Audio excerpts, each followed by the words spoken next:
स्वामी जी महाराज ने ये जो पतंजलि योगपीठ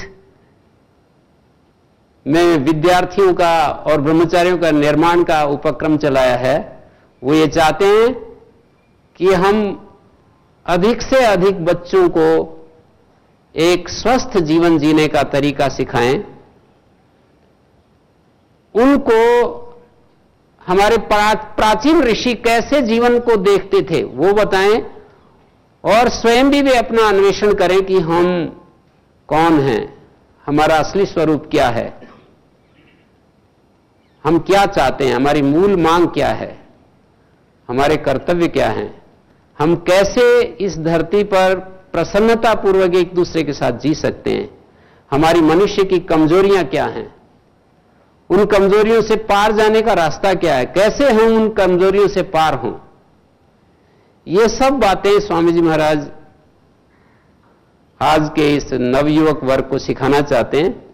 उसके लिए वो आह्वान कर रहे हैं, सारा उनके लिए प्रबंध करेंगे, सारा उनके लिए इंतजाम करेंगे, उनके शरीर का भी प्रबंध करेंगे और उनकी बुद्धि को विकसित करने के लिए और उनके मन को स्वस्थ करने के लिए, क्योंकि तीन चीजें हैं जिनकी पूर्णता से मानव जीवन की पूर्णता होती है, एक तो शरीर, एक बुद्धि और एक मन।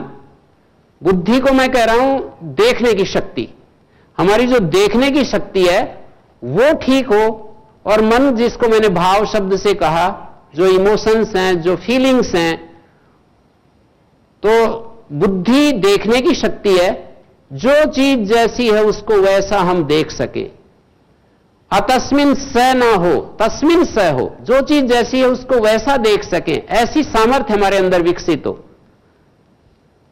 तो बुद्धि का निर्माण करना चाहते हैं नवयुवकों के, उनके मन का निर्माण करना चाहते हैं, माने उनकी फीलिंग्स सही दिशा में हो, ज्ञान से आलोकित फीलिंग्स हो। ऐसा नहीं कि अंधे आवेग हमारे अंदर उठते रहते हैं और वो जीवन को स्वयं भी दुखी बनाते रहते हैं और दूसरों को भी दुख देते रहते हैं।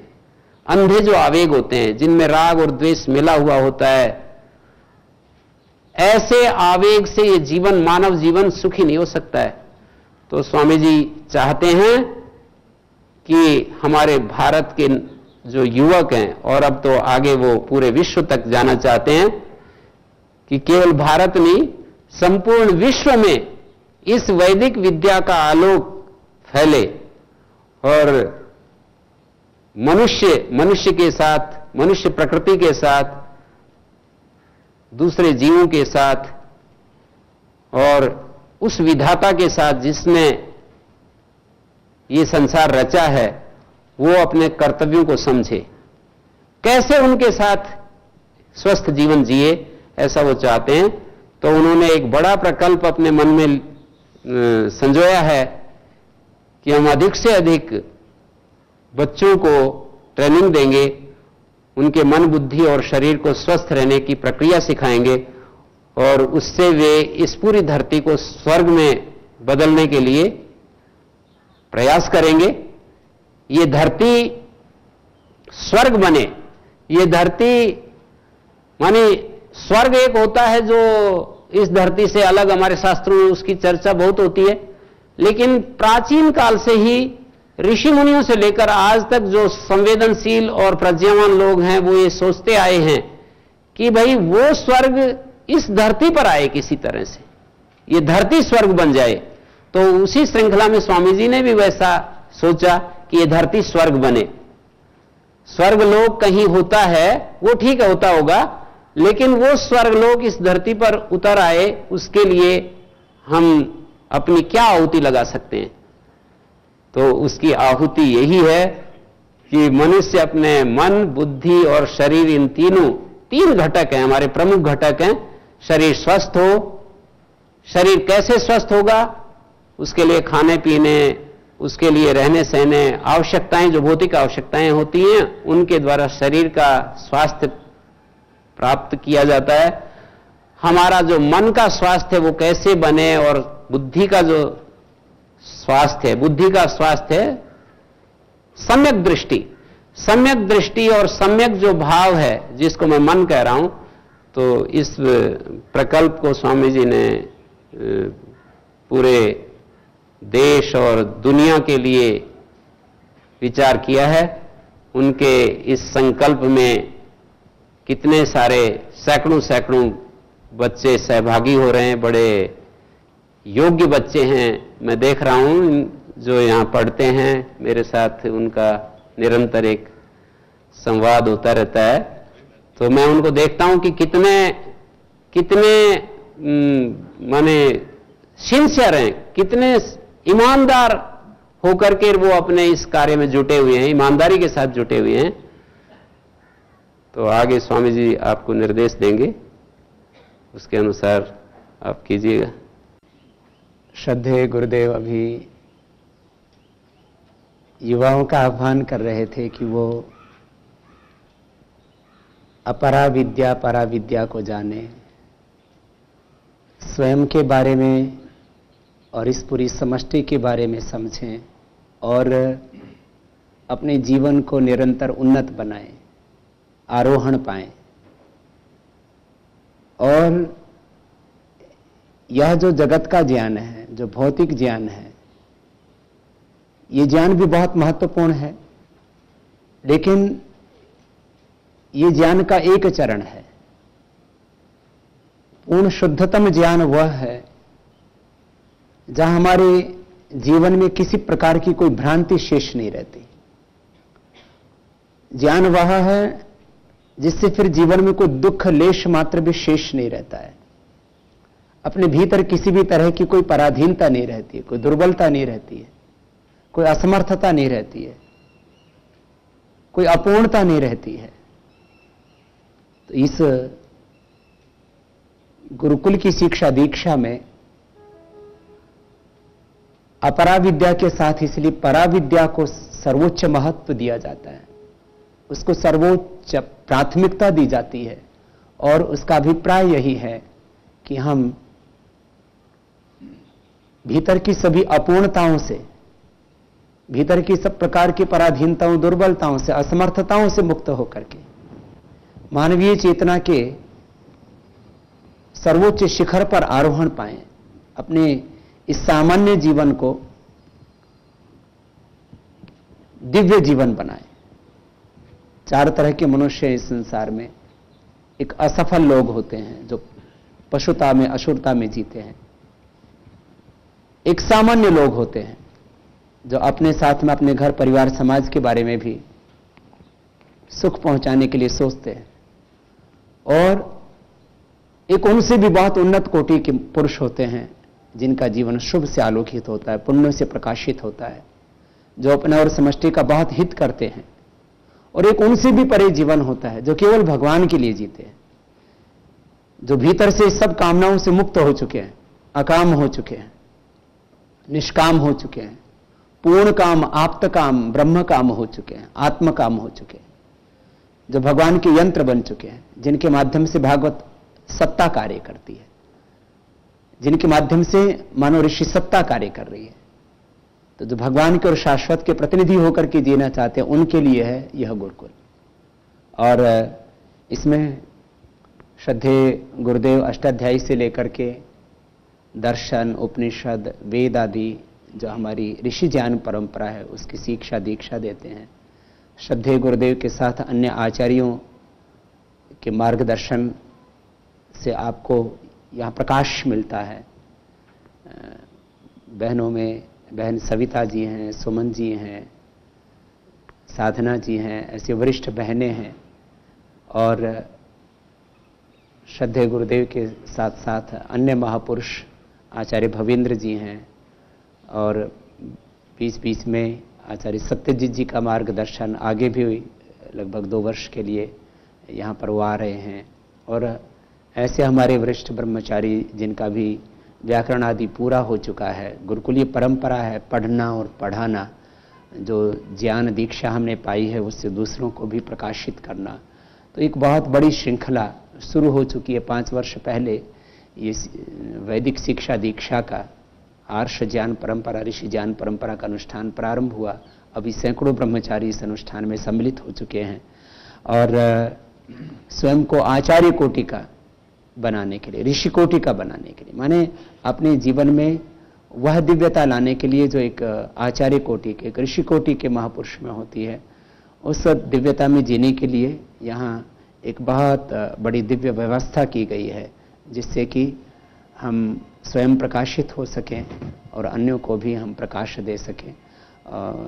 जैसा कि श्रद्धेय स्वामी आचार्य जी ने कहा कि हम अपने संदर्भ में तो चेतना के उच्चतम शिखर पर पहुंचे ही, अन्य मनुष्य और मनुष्यतर ये जो पूरी समष्टि है उसके साथ में कैसे दिव्यता के साथ जिए, एकत्व के साथ में जिए, एकात्मता के साथ जिए। और इसके लिए एक श्रोत्रिय ब्रह्मनिष्ठ गुरु की एक बहुत दिव्य वातावरण की आवश्यकता होती है। वो पूरा वातावरण यहाँ वैदिक गुरुकुल में उपलब्ध कराया जा रहा है। और युवाओं का हम इसलिए आह्वान करते हैं क्योंकि उनके भीतर आगे की संभावनाएं अभी शेष हैं और उनके पास में कार्य करने के लिए भी एक बहुत लंबा कालखंड होता है जिसमें वो अपना और समष्टि का बहुत बड़ा हित कर सकते हैं। और महर्षि दयानंद हों, चाहे स्वामी विवेकानंद हों, चाहे आदि शंकराचार्य हों, चंद्रशेखर राजगुरु, सुखदेव भगत सिंह हों, हम तमाम महापुरुषों के जीवन पर दृष्टि डालते हैं तो वैदिक काल से लेकर के और आधुनिक काल तक बड़ा कार्य युवाओं ही ने किया है। और भारत तो विश्व का सर्वाधिक युवा देश है और ऐसे प्रतिभावान, प्रज्ञावान, ऐसे सात्विक युवाओं का हम आह्वान करते हैं जो पूरा जीवन भगवान के लिए, अनंत के लिए, सेवा के लिए जीना चाहते हैं और जीवन में पूर्ण सत्य की अनुभूति करना चाहते हैं, अपने समस्त दुखों से स्वयं मुक्त होना चाहते हैं और इस समष्टि के भी दुखों को दूर करना चाहते हैं। पूज्य स्वामी जी महाराज कहा करते थे, जीव जगत के पाप निगल कर तरवर्त छाया करना, उमड़ उमड़ कर हृदय गगन में धर्म मेघ बन झरना, जोगी जोग जुगत से करना। तो ऐसे जो अपने भीतर के आत्मज्ञान में निष्णात होकर के आत्मज्ञान तन तीर तन हृदय धार उतरना, हो अभिषिक्त आत्महवि लेकर जग जननी के शरणा, जो भगवान के यंत्र बन करके जीना चाहते हैं उन आत्माओं का आह्वान कर रहे हैं हम। और इसमें जो ब्रह्मचारी इस अनुष्ठान में जी रहे हैं, ऐसे भाई बहनों के साथ भी आपका संवाद करा रहे हैं जिससे कि वो अपनी संवेदनाएं आप तक संप्रेषित कर सके और आप उनकी संवेदनाओं से जुड़ करके स्वयं भी इस बारे में और अधिक चिंतन करें, मंथन करें। आखिर क्योंकि सबके भीतर चेतना तो एक ही है, आत्मा तो एक ही जैसा है जो नित्य शुद्ध बुद्ध मुक्त है। भिन्न भिन्न इकाइयां होते हुए भी शरीर के, इंद्रियों के, मन के, बुद्धि के यंत्र भिन्न भिन्न होते हुए भी, क्योंकि इनमें ज्ञान अज्ञान के कारण से हमें भिन्नताएं दिखाई पड़ सकती हैं। यद्यपि भौतिक रूप में तो सब पंचभूतात्मक ही हैं, लेकिन भावनात्मक रूप से ज्ञान के आचरण के स्तर पर हमें भिन्नताएं दिखती हैं। लेकिन यदि हम पारमार्थिक दृष्टि से देखते हैं तो सबका आत्मा तो एक ही है, वह सत्य के रास्ते पर ही चलना चाहता है। गुरु जी कहते हैं और पूज्य स्वामी सोमानंद जी महाराज भी कहा करते थे और सब ऋषियों का भी एक ही मत है कि सभी आत्माएं अनंत की ओर ही बढ़ रही हैं, वही उनका गंतव्य है। उसमें कुछ बीच में अशुभ होता है तो वो भी उनको शुभ की ओर ही लेकर के जाता है। ठोकरें भी उनको बहुत कुछ सिखाती हैं। और अब मैं आगे के उद्बोधन के लिए अपने इस संदर्भ में अपने विचार प्रस्तुत करने के लिए हमारे व्याकरणाचार्य जो पहले स्नातक होकर के आए और अब यहाँ इस शिक्षा दीक्षा में दीक्षित होकर के सेवाओं को भी संभाल रहे हैं, भाई श्री फूलचंद जी, वो आगे ब्रह्मचारियों को आमंत्रित करेंगे अपने विचार सब तक संप्रेषित करने के लिए। पूज्य गुरुवर के चरणों में कुर्सा नमन करते हुए सभी पुण्यात्माओं को हार्दिक अभिवादन करते हुए, जैसा कि आप सुन रहे हैं पूज्य गुरु जी, पूज्य स्वामी जी महाराज के हृदय की संवेदनाओं को समझ पा रहे हैं। निश्चय ही वैश्विक स्तर पर राष्ट्रीय स्तर पर या व्यक्तिक स्तर पर दुखों का समाधान, सारे क्लेशों का समाधान आध्यात्म में ही है। यदि हमारे जीवन में आध्यात्म नहीं है, समष्टि के प्रति पीड़ा नहीं है, तो हमारा जीवन कभी सुखमय नहीं हो सकता है। इस पवित्र अनुष्ठान से जुड़ करके, आर्ष ज्ञान परंपरा से जुड़ करके, योग, आयुर्वेद तथा स्वदेशी के पावन अनुष्ठान से जुड़ करके, समर्थ गुरुओं के सानिध्य में, उनके मार्गदर्शन में अपने जीवन को दिव्यमय बना करके समष्टि में दिव्यता फैलाएं। इससे बढ़कर सौभाग्य हमारा क्या हो सकता है। उच्च शिक्षा में भी पारंगत हुए हुए सैकड़ों ब्रह्मचारी भाई बहनें यहां पर पूरी पवित्रता के साथ, धैर्यता के साथ गुरु चरणों में ऋषियों जैसा जीवन व्यतीत कर रहे हैं। आज पुनः हम उन सभी भाइयों के विचारों को सुनेंगे। तो सर्वप्रथम मैं आमंत्रित करना चाहूंगा भ्राता रजनीश जी को, जिन्होंने पूर्व में ही अनेक क्षेत्रों में उच्च शिक्षा प्राप्त की है, जिन्होंने विधि स्नातक, शिक्षा स्नातक, परास्नातक, प्रबंधन स्नातकोत्तर, सरकारी नौकरी मिली थी, परंतु इस राष्ट्रव्यापी कार्यक्रम में, पूज्य स्वामी जी के आह्वान में नौकरी को छोड़ करके इस पावन अनुष्ठान में जुड़ने के लिए सहर्ष चले आए और विगत वर्षों में यहां रह करके दर्शनों का अध्ययन किया। पूज्य आचार्य श्री से न्याय दर्शन पढ़ा और न्याय विशारद की उपाधि भी प्राप्त की। कई बार, लगभग 5 बार कश्मीर से कन्याकुमारी तक अखिल भारत भूमि का भ्रमण किया, लोगों की पीड़ाओं को समझा, देश में फैले हुए अनाचार, दुराचार, अत्याचार, भ्रष्टाचार को समझा, पीड़ा सहन न कर पाए, इसलिए इस पवित्र अनुष्ठान से जुड़ करके पूर्ण रूप से आजीवन देश सेवा में अपने को झोंक दिया है। आए इनके विचार सुनते हैं कि हम और हमारा देश, हमारा विश्व कैसे सुखमय हो। आध्यात्म में ही विश्राम है, सुखों का एक अनुष्ठान है, दुखों का अवसान है। भ्राता रजनीश जी। ओम अज्ञानतिमिरान्धस्य ज्ञानाञ्जशलाकया चक्षुरुन्मीलितं येन तस्मै श्री गुरुवे नमः। समर्थ गुरु सत्ता के पावन चरणों में कोटिशः नमन करते हुए मैं आप सभी दिव्यात्मा, पुण्यात्मा भाई बहनों और आस्था चैनल के माध्यम से सुन रहे सभी पुण्यात्माओं का हार्दिक अभिनंदन करता हूं। सबसे पहले तो मैं आपको यह बताना चाहूंगा कि गुरु सत्ता क्या है। गुरु वो है जो पारसमणि की तरह होता है। लोहा यहां वहां कहां कहां बिखरा पड़ा रहता है, उसका कोई मूल्य नहीं होता, किंतु जैसे ही वो पारसमणि से जुड़ता है, मिलता है, क्षण भर के लिए भी उसका स्पर्श हो जाता है, वह स्वयं सोना हो जाता है और उसका मूल्य लोग उसे छातियों पर पहने हुए फूले नहीं समाते हैं। आज मैं यहां प्रस्तुत हुआ हूं आप सबके समक्ष युवाओं के लिए श्रेय मार्ग की श्रेयस्करता कैसे है, युवाओं के लिए श्रेय मार्ग उपयुक्त क्यों है, इस विषय में सबसे पहले तो मैं ये बताऊंगा कि ये श्रेय मार्ग है क्या। क्योंकि हमने आज जो शिक्षा ग्रहण कर रखी है या आप सब ने जो ग्रहण कर रखी है, उसमें हमें पता ही नहीं चलता कि श्रेय क्या है और प्रेय क्या है।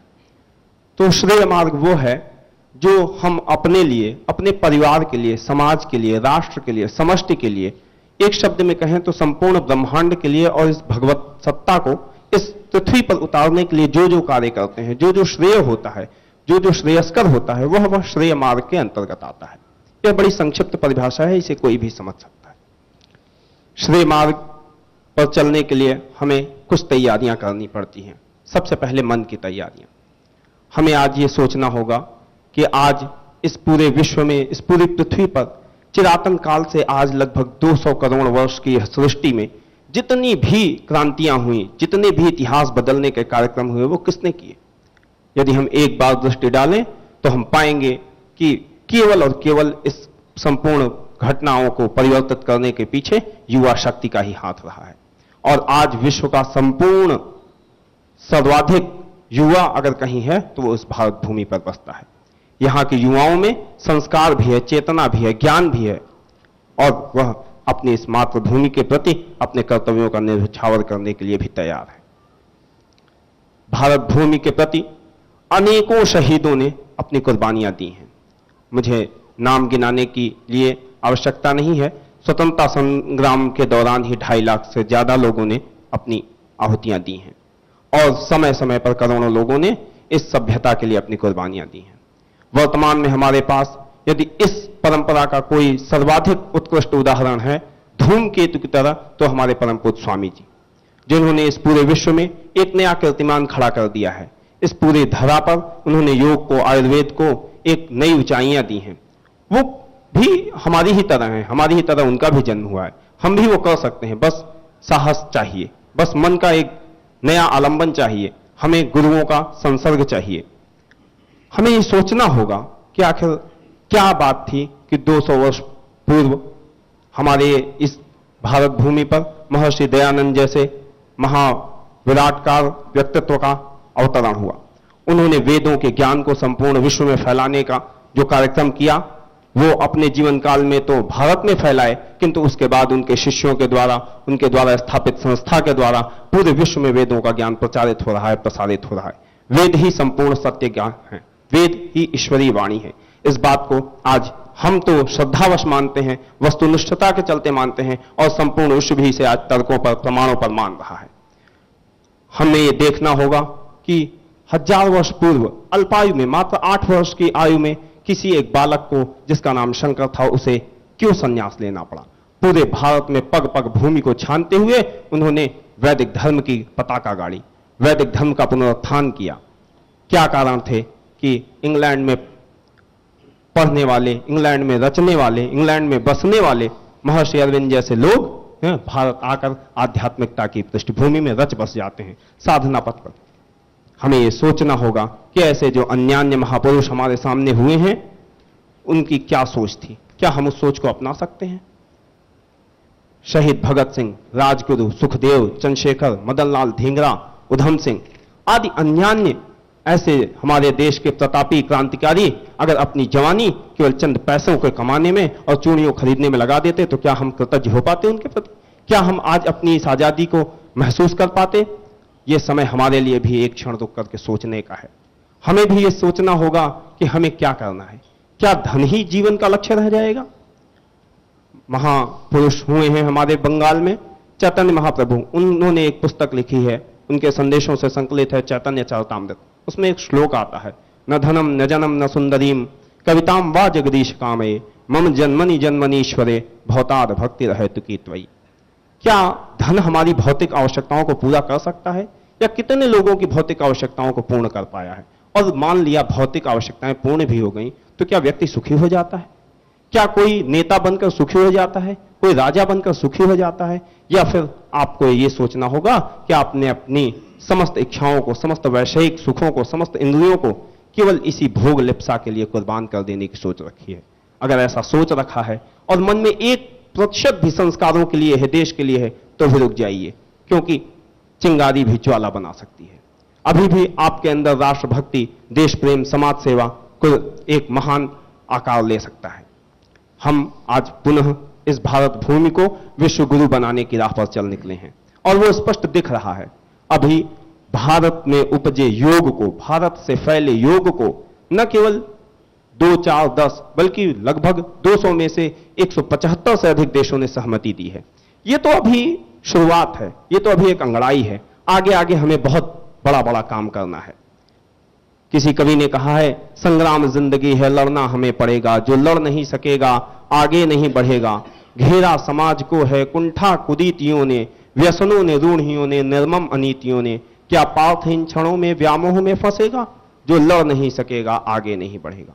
ये पार्थ केवल कृष्ण के पार्थ नहीं है, हम सब पार्थ हैं। हमें अपनी भूमिका को पार्थ की तरह बदलना होगा। हम आज एक दूसरे को पार्थ की तरह तैयार करें, स्वयं को पार्थ की तरह तैयार करें, और समाज में फैले हुए अनाचार हैं, कुरीतियां हैं, भ्रष्टाचार है, पापाचार है, बलात्कार है, इसके प्रति हमें एक नई आवाज लगानी पड़ेगी। ये जो चल रहा है इसके पीछे कहीं हम तो नहीं है? हमारा चुप रहना भी तो एक अपराध है। दिनकर जी ने लिखा है, नहीं समय का व्याधि केवल पाप, जो तटस्थ है समय लिखेगा अपराध, उनका भी अपराध। यह सच है कि हम नहीं कर रहे हैं, हम इन भ्रष्टाचार में नहीं शामिल हैं, हम इन अनाचार में नहीं शामिल हैं, किंतु हमारा चुप रहना, चुप बैठ जाना भी एक बहुत बड़ा संबल है उन लोगों के लिए जो इसको कर रहे हैं, क्योंकि उन्हें उसका सही प्रतिकार नहीं मिल रहा है। तो आज हम फिर ये सोचें कि अपनी इस धरा को, भारत माता को परम वैभव के उच्च सिंहासन पर कैसे बैठाना है। हमारे पास स्पष्ट लक्ष्य है, हमारे पास संसाधन है, और कभी हम संसाधनों का रोना रोया करते थे, पर अब नहीं रो सकते, क्योंकि अब हमारे पास बहाने नहीं हैं। इस काल में हमारे परम पूज्य गुरुवर ने ऐसी सारी व्यवस्थाएं कर रखी हैं जिससे कि आप कोई कमी का रोना नहीं रोक सकते। इस प्रसंग में लोग और युवा अक्सर सोचते हैं कि अगर मैं श्रेय मार्ग को चुनता हूं तो मेरे परिवार का क्या होगा, मेरे भविष्य का क्या होगा, मेरे माता पिता के बुढ़ापे का क्या होगा।